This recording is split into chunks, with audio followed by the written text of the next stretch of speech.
This outbreak could not have come at a worse time. China was supposed to be in the middle of a festive season, but it is now battling a major health crisis, and the casualty will be the Chinese economy.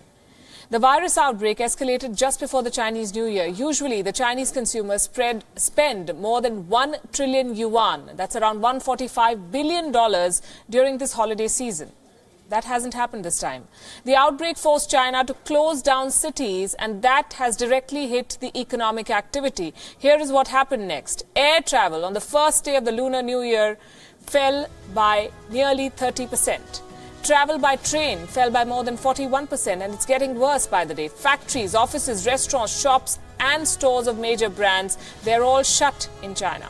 China needs its people to get back to work, but it's now feeling helpless before this growing crisis. This has happened before. After the SARS outbreak, China's annual growth fell from 11.1% to 9.1%, a loss of 2 percentage points. If the Wuhan coronavirus ends up on a similar scale, then China's economic growth could dip from around 6% to anywhere between 4 and 5%. And this will drag the global economy too. Because China is the world's second largest economy, we are already picking up warning signs. Apple is rerouting its supply chains. IKEA and Starbucks are closing their stores. They want their workers to stay at home. Ford and Toyota factories will remain shut for another week in China. Today we received satellite images from Wuhan, the city that is at the origin of the outbreak. The streets are completely empty, as you can see. Global airlines are suspending their flights to Chinese cities.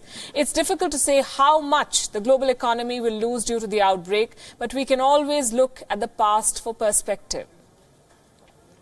Here is how SARS impacted the global economy. SARS cost the world a whopping $40 billion. It took 5 months for Chinese stocks to recover from SARS. There was a 60% decline in hotel occupancy rates. International travel to SARS-hit towns declined by 70%. Investors are already feeling worried. 2 days ago, Chinese authorities decided to suspend trading on the 2 major stock exchanges of the country. Hong Kong's main stock exchange, the Hang Seng, fell by 5% in 2 days. The picture doesn't look good.